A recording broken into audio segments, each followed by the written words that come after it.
Vamos a hablar con el presidente del Tribunal Superior de Justicia de la Ciudad de México, Álvaro Augusto Pérez Juárez. Presidente, qué gusto tenerte con nosotros. Al contrario, Jorge, muchas gracias por la invitación. Viviana, muchísimas gracias por la invitación.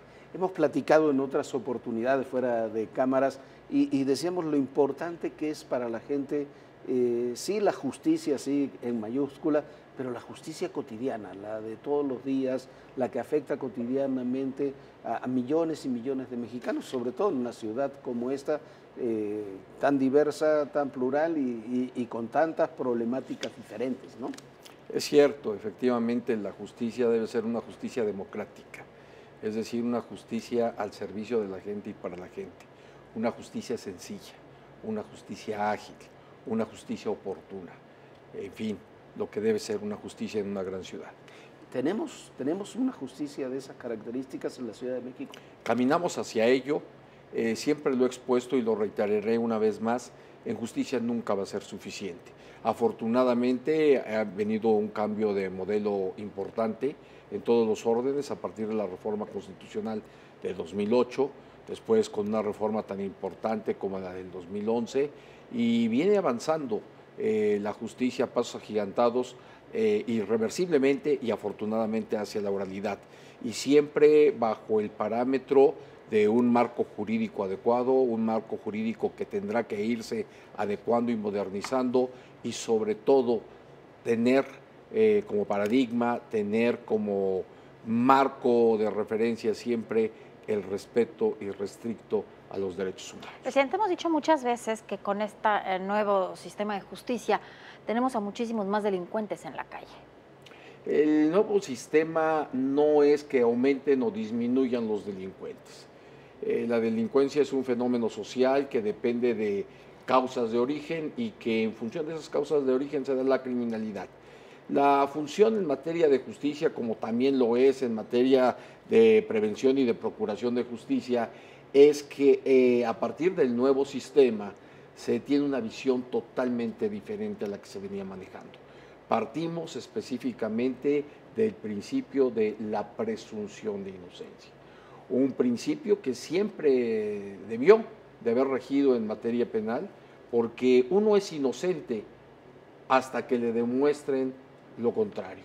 Es decir, la autoridad que se encarga de la persecución del delito tendrá que demostrar ante el órgano jurisdiccional, ante el juez, que alguien es culpable. Mientras eso no suceda, se mantiene como inocente. Pero hay unos delitos, si te llegan a acusar de ciertos delitos, es secuestro, ¿cuáles son los delitos que sí efectivamente? Secuestros de alto impacto, delitos de alto impacto, secuestro, delincuencia organizada, narcotráfico, ese tipo de delitos que lesionan seriamente a la sociedad.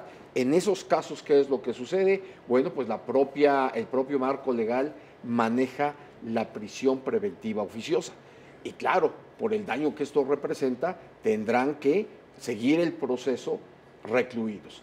Pero también hay que recordar que cuando se pudiere lesionar a la sociedad, existen los instrumentos y los mecanismos que la propia ley da para efecto de poder decretar una prisión preventiva, no con el carácter de oficiosa, pero sí como medida cautelar, cuando se le solicita al juez y se le acredita al juez la necesidad de esta medida. En esos casos, evidentemente, también se decretará como una medida cautelar la prisión preventiva.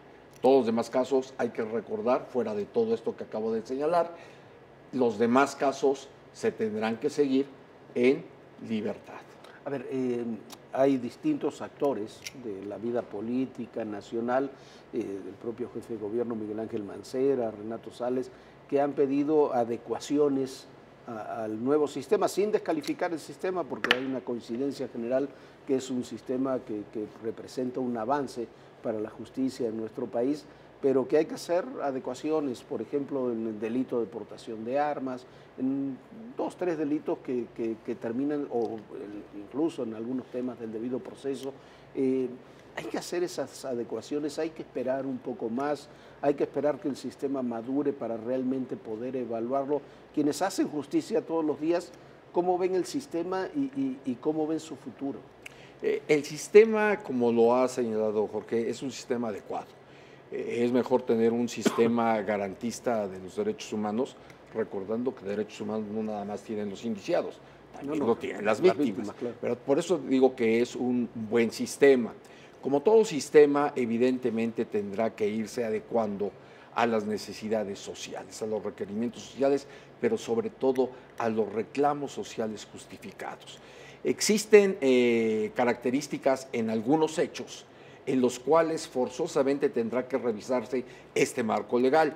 Muy bien se apuntaba en el hecho de cuando se comete un delito y en ese delito, independientemente del monto y de las características del delito, interviene alguien con armas, pues es claro que allí es un riesgo para la sociedad y tendrá que modificarse, si así se estima por la autoridad correspondiente de hacer los ajustes, la legislativa, el legislativo, efectivamente, si así se estima prudente, tendrá que realizarse la modificación y para que el juez pudiera contar con y pudiera decretar una prisión preventiva oficiosa como los delitos de alto impacto y que lesionan gravemente a la sociedad. Hay que recordar que nosotros los jueces solamente nos corresponde aplicar la ley. Eso es por lo que debemos velar, en estricto apego también, reitero, a los derechos humanos. Por ejemplo, el otro día platicando con algunos jueces me decían, les decía, es que por qué, por ejemplo, particularmente en los temas de divorcio, se llegan a alargar tanto los juicios. Y me decían, a ver, es que nosotros tenemos que recibir pruebas tanto de un lado como del otro. Y luego hay abogados también que con tal de ganar un asunto poco escrupulosos, no estoy diciendo que todos, algunos pocos, meten amparos y piden revisiones y estos juicios se hacen eternos. Hay que recordar que una de las características de la justicia es el ser imparcial.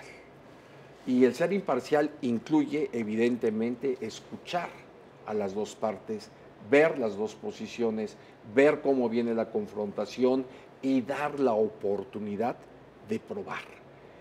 Porque el juez actúa en función, sí, del marco legal, pero de acuerdo a las pruebas que se le aportan.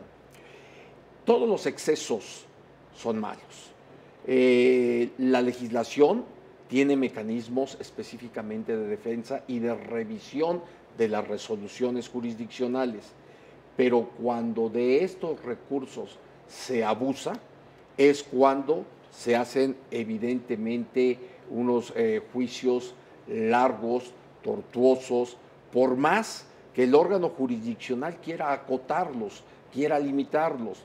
No puede, ¿por qué? Porque, reitero, si está en la ley y se usan de acuerdo a lo que establece la ley. Y el juez tiene que admitir todas las pruebas. Así es.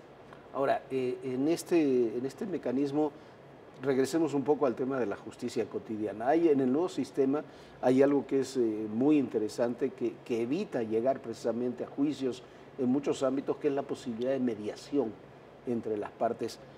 ¿Cómo funciona la mediación desde el punto de vista de la justicia? Funciona bien y es uno de los temas más importantes que tenemos que destacar. ¿Por qué? El grado de litigiosidad es un grado de litigiosidad muy alto, en la ciudad es muy alto también, que todos quieren llegar y se tiene que resolver este conflicto ante los tribunales. No puede llegar y no puede seguir llegando todo a los tribunales. ¿Por qué? Porque los tribunales no pueden seguir creciendo. No pueden seguir creciendo en primer lugar porque nunca va a haber recursos suficientes. Claro. Y en segundo lugar porque un tribunal demasiado grande no es lo mejor. No es lo mejor.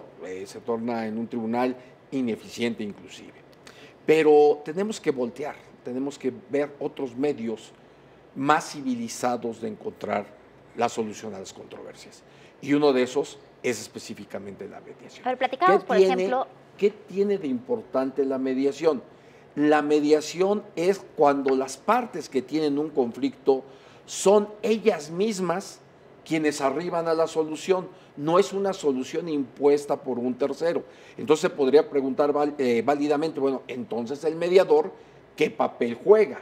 El papel del mediador claro. Es específicamente con todas las habilidades y herramientas que se le otorgan en su formación, porque el mediador está certificado, eso permite que las posturas de las partes tengan acercamientos y ellas mismas puedan arribar a un arreglo, a un convenio. Una vez que se llega a este convenio se aprueba y se inscribe, se registra en el Centro de Justicia Alternativa del Tribunal y tiene el carácter de sentencia y se puede ejecutar como una sentencia. Afortunadamente, como son soluciones a las que llegan las partes, rara vez se llega a ejecutar. En un altísimo porcentaje, un 99% de las ocasiones, afortunadamente se cumple. ¿Qué es diferente una mediación que un arbitraje? Es diferente a una mediación, un arbitraje y a una conciliación. Un arbitraje es un procedimiento no jurisdiccional, pero es un procedimiento privado que se lleva ante un juez que se le denomina árbitro, con reglas que pueden ser muy similares a la del procedimiento jurisdiccional, a la del proceso jurisdiccional, o pueden ser reglas distintas que fijan las propias partes. La mediación, que se parece mucho a la conciliación, porque las partes intervienen, sin embargo, allí el mediador que está entre las dos partes, ¿verdad?, y es un tercero, les propone la solución. Curiosamente, cuando la solución es propuesta por un tercero, ¿qué es lo que acontece? Bueno, hay una cierta reticencia, cierta resistencia al cumplimiento y en muchas ocasiones se tiene que acudir al cumplimiento forzoso. Bueno, y es lo que platicábamos finalmente, que si las partes llegan a un acuerdo mediante una mediación, generalmente, miren, en un juicio nadie gana todo, ni pierde todo, ni queda absolutamente satisfecho, pero sí es una forma de que queden mucho más tranquilos a que alguien les imponga una resolución. Yo en el caso de la mediación utilizo la frase de que la mediación es ganar, ganar, porque en un proceso jurisdiccional uno gana y uno pierde. Y siempre hay un cierto resentimiento. En cambio, como aquí construyen la solución, es su solución, pues no quedan en malos términos.